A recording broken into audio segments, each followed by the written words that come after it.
Webheads, today I'm here to share with you the comic books and stories that made me the collector I am today.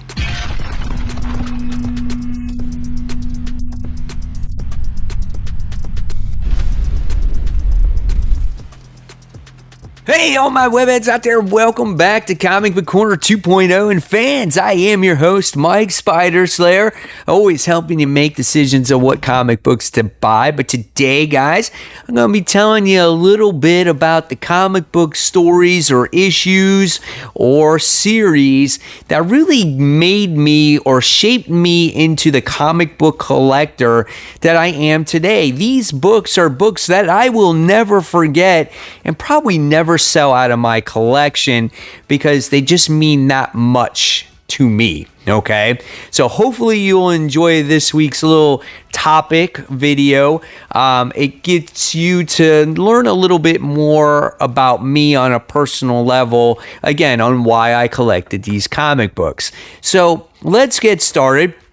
We're going to talk about the first issue here, and the first one goes to the Amazing Spider-Man issue 258. Now, there's a lot of Spider-Man comic books out there, and you're going to probably say, well, Mike, why did you get into the Amazing Spider-Man 258? Well, when I was a kid, I had a small stack of comic books in a cabinet that my uncle gave me because he used to be a manager of a comic book shop long time ago. And when the shop closed or when he left the business or whatever it is, he took a lot of stuff with him and then he gave me a stack. These books were in there forever. This one particular book I looked over and read over and over and over again. And in fact, I still have this book today, and not knowing the significance of this book on what the story really meant, right? I just thought it was cool because it was like Spider-Man wrapped around Peter Parker with some black suit Spider-Man. And after reading this story now, it's an awesome story even still till today. But this kind of got me introduced to what comic books were. And I was really young when this book actually came out.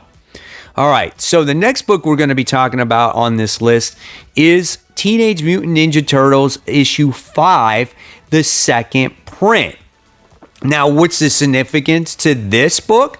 Well, this is the first independent comic book that I had ever owned. One of my best friends in middle school at the time was into comic books. And since he was into comic books, I was like, oh, pretty cool. I was like, I have some comic books. And he introduced me to the Teenage Mutant Ninja Turtles for the first time. He had a couple of those books, and he's like, they're super hard to get. They're really rare. And he's like, but the cool thing is, it's these turtles that know karate, and they're ninjas, and they have weapons, and it's black and white, and they do battle against this guy by the name of Shredder, and he loved drawing them. And I was like, wow, this is so cool. So this was like one of the first independent comics I ever bought. So this was the only Teenage Mutant Ninja Turtles, comic that I honestly bought for years and years and years because they were so rare.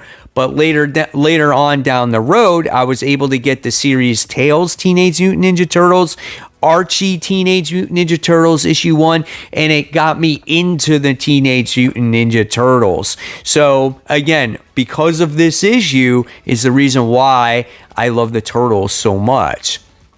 All right. The next series that we're going to be talking about, and this is a big one, guys. This is The Web of Spider-Man issue 32. This is part 4 of the Kraven's Last Hunt. This is titled Resurrection. This is that iconic cover where Spider-Man is rising from the grave. Now, I couldn't tell you how I got this comic book, if my mom bought it for me or whatever the case may be, if I got it at a drugstore. But at a time when I was real young, my parents owned a real fancy restaurant. And there's times that I had to go to work with them. And I sat down and read when there was some free time. And I remember having this book and reading this issue on seeing Peter Parker being resurrected or coming back to life. And I remember how dark this book was. And I'm like, man, how is Spider-Man this dark of a story? Like, this is kind of a horror tale, right? Now, at the time, I did not read issue 1. I did not read issue 2 or 3 of this story. I just read issue 4. So as I got older, I made this a thing to complete this entire story arc so I could understand it, and then later on buy the trade, right? So again, I just knew this was a pretty badass story, but didn't really understand what was going on, right? So really awesome stuff. If you've never read Kraven's Last Hunt, this is a must read, and it's a great series to collect, but man, one of my all-time favorites as a story and a Spider-Man cover as well. Okay, the next one we're going to talk about is a DC comic. Now, a lot of you know that have been following my channel for a long time, is that I wasn't a huge DC fan when I was a kid. I found myself that I couldn't really attach myself to these godlike characters. But the one character that I found myself really liking was Kyle Rayner. But how did I get to Kyle Rayner? Well, I wound up reading Green Lantern issue 48, and I was a little older here when I actually got into this series. And this is when Hal Jordan tried to resurrect Coast City with his ring, which is a big no-no, right? And then what happens is the Lanterns try to strip him of his ring, and he's so pissed off that he just starts killing everybody. He starts killing Lanterns. He starts killing the Guardians, everybody else, and it leads to him becoming Parallax in the future or whatnot. It's just an awesome story. And then comes issue 50, where it's that glow in the dark cover, right? And after that, you don't see Hal Jordan for a while, and you get introduced to Kyle Rayner in issue 51. So after reading issues 48, 49, issue 50, of Emerald Twilight, right? I was like, I gotta complete this run. And so my comic book shop at the time had most of these issues, and little by little they got more of these issues, and now I have this complete run of Green Lantern Volume 3. So this is an excellent run in my opinion. It screams 90s. It might not be what people are used to because there was a new Green Lantern introduced at the time, but for a lot of people, I feel that Kyle Rayner is a solid Lantern. They're some people's favorite Lantern. This is a great story, and I miss Kyle Rayner right now because he's not in a lot of stuff. But again, this was what made me collect the Green Lantern volume. Okay, what's the next one on the list? Well, the next one is The Walking Dead. Now, huge fan of The Walking Dead. I mean, when I got hooked on this story, I was balls to the walls. I had to collect every single issue. I watched the TV show when it came out, and I liked it before the TV show came out, because when I got addicted to this story was after I read the first trade. Now, the first 5 issues were a little slow for me. I was like, oh yeah, they're being hunted by zombies. Okay. It wasn't until issue 6 is when I got hooked, and I had to read from there on out because I knew this book was going to be different. A, because it was black and white. B, I started to realize that it was more about the characters than the zombies. And C, it was Carl that killed Shane. And I'm like, holy cow. Like, this little kid just killed his dad's best friend. And it just blew my mind for some reason. I just recently got into comic books once again, and I was just blown away by this new independent comic book that pushed boundaries like this, And little did I know that later on in the future that The Walking Dead was going to be a much more graphic comic, and we'll talk about that later on. But from that issue on, I was hooked, and I read every single issue. All right, the next one we're going to talk about is a big one. This is one of the big ones here, and this goes to the Justice League issue 1, the New 52, okay? Once again, I just started getting serious about collecting comics, reading comics, and when the New 52 was announced, and being that I was never really on board with DC, I was like, this is a perfect jumping on point for me because they're relaunching everything, right? And Justice League was one of the first books to come out. And the Justice League issue 1 is the first comic book review I ever did on YouTube. Now think about how long that's been already. Has it been like 10 years? That was on my original channel, Comic Book Corner, before I had to kind of close that one out and shift it to Comic Book Corner 2.0. And that's why it's called Comic Book Corner 2.0. But this was one of the first reviews I ever did. So if it wasn't for the New 52 and Justice League, who knows if I would have had a comic book channel or YouTube channel today. I thought this book itself at the time was really cool because I didn't know any better. I love Jim Lee's artwork in here, and this was just a lot of fun at the time. And in the beginning, the New 52 was very promising. It did fall down, unfortunately, but I love this first issue, and it was a great jumping on point for me and just a great launching point just in reviewing comics in general. All right, so the next one is The Walking Dead once again, and this one goes to The Walking Dead issue 100.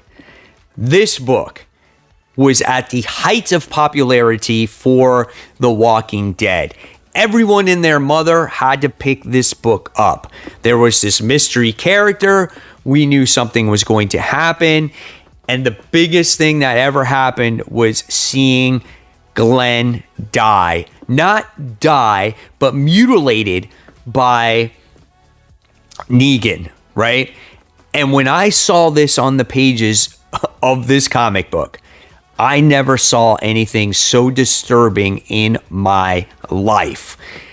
Seeing his head get bashed over and over and over again was just disturbing. And being that you got so attached to these characters in this series, it was a huge loss. A huge, huge loss in the Walking Dead series that Glenn died, right? And I was scarred. I couldn't believe that. I had to actually look at these pages again and be like, wow. When he sputtered out those words, Maggie, as he was being bashed to death, it was so emotionally driven. I can't even explain it. Just, I'll never forget it. I will never, never, ever forget it. But such a memorable issue, and all the variant covers and how many people went after this book. Crazy, crazy stuff. All right, so what's next on the list? This is a pretty good one too. This is the Amazing Spider-Man issue 333. Now, no significance to this issue. There's no real value in it. The only thing that's in this book is the character that you see on this cover, which is Venom. At this point in time, this was the first time I was ever able to follow or know who Venom was. I was a kid when this one came out. I saw this character that looked like an evil black Spider-Man, and I was like, wow, that guy looks crazy. And Eric Larson's artwork was on here at the time. I'm like, oh, this artwork looks kind of cool. So based off of this issue right here, 333, this is what made me continue reading Amazing Spider-Man from here on out on a monthly basis, okay? And it made me try to find out who the heck Venom was, like who this character was, where he came from, and it just got me hooked on the Spider-Man title from there, okay? So really, really cool stuff. All right. The next book we're going to be talking about, and this is, you're probably not going to expect this one, but this leads you down a huge rabbit hole, right? And that's what's so great about this video. It's because of this comic, it made me read this comic, and this comic, right? So the next one we're going to talk about is Grim Fairy Tales from Zenescope Entertainment. This is issue 1. Grimm fairy tales are horror stories about your nursery rhymes. And the first issue had to do with Red Riding Hood and the Big Bad Wolf, right? Based off of this, I love the cover art, so it made me appreciate the artwork, of course. And it got me really into horror books because that's what these books were, right? Horror stories. So I was like, oh, it seems like I love horror books now based off of this series. So I continued to read Grimm fairy tales for the longest time, like all the way up until issue 100 and something. Then once Patrick Shan left the series, I left the series because it just wasn't the same anymore. It lost its appeal to me, okay? And what happened was once I read Grimm fairy tales, they had spin-off books. One was called Wonderland. And the reason why I picked it up because I wanted to see that crazy spin of Wonderland, but the cover art was J. Scott Campbell. The first time I realized who J. Scott Campbell was because of that Wonderland series. I'm like, ooh, I really like his art. And then I realized that he did Danger Girl. And I was like, oh, I remember Danger Girl back in the day. So I was like, oh, I got to read some more Danger Girl. So I had to read Danger Girl. And I started collecting the Danger Girl comics. And then it really led me into his cover art, as he has always been one of my favorite cover artists since then. And I love to collect his comics that have his art style on there. So you can see the big rabbit hole that this one led me into. But still today, I love horror and I love J. Scott Campbell. I love Danger Girl. I love all those books. All right. And then the next book we're going to be talking about here is, and probably the most important book out of them all, is Amazing Spider-Man issue 313. This solidified me as wanting to collect comics in my life, like on a regular basis, right? I went to my comic book shop, which was also a baseball card shop. They had a spinner rack of comic books, and this book was at eye level. And I saw this cover for the first time, and I was blown away by it. I was like, oh my gosh. I'm like, who is doing this artwork? And none other was it Todd McFarlane. This was the first work that I was exposed to him at this point in time. And when I saw what the Lizard was doing to Spider-Man, I was like, wow. I'm like, is this artist on all the Spider-Man books? Because I got to read this. And so as I got older, it wasn't until then when I started collecting more of these books, because these books had value. So it led me into Todd McFarlane, getting to know who he was, what he drew, and it really started a passion for me for comics. And when I saw that Amazing Spider-Man issue 300 on the wall for the very first time, and I found out that he drew it, and it was too expensive for me as a younger adult or kid, I told myself that one day, I'm going to get that issue 300. Whatever I do out of any comic book in this world, it's going to be my mission. Not even thinking it would be worth the value that it is to me. It had nothing to do with that. It was the artwork, right? And probably about 9 years ago, I bought that 300. And at the time, it's a raw copy. And at the time, I spent $180 for it. And I made payments, $10 here, $5 there, $10 there. I bought it. I owned it. I was just super stoked to have it. And who would have thought that it blew up to be the comic that it is today? And I'm so fortunate to have that comic. So for me, that comic book is my favorite comic book in my collection, because it's something that I wanted since I was just a little kid, and I set out a goal in my life to pick out that comic book, and I did it. And so will I ever sell that comic? Maybe, who knows? But at least for right now, I can say that it's mine. And maybe one day I'll get another copy. But it's going to be that copy that is worth something special. And it's a pretty good grade too. So really excited for it. So there you guys have it. There are 10 comic books, a couple series in there that kind of made me into the collector that I am today. And hopefully you guys enjoyed this. I had a lot of fun bringing it to you. Got to know me a little bit more on that personal level. And guys, if you have any crazy stories like that, just let me know in the comments below. And if you like this video, please give it a thumbs up. Subscribe. Don't forget to hit the bell so you don't miss any content from me. And of course, guys, speaking of content, I got more content right here for you to check out. And always, guys, keep buying, keep collecting, and most importantly, like I say every video, keep reading those comics because they change your life if you're into this stuff, right? Thanks again, guys. Take care. I'll see you on the next video. Bye.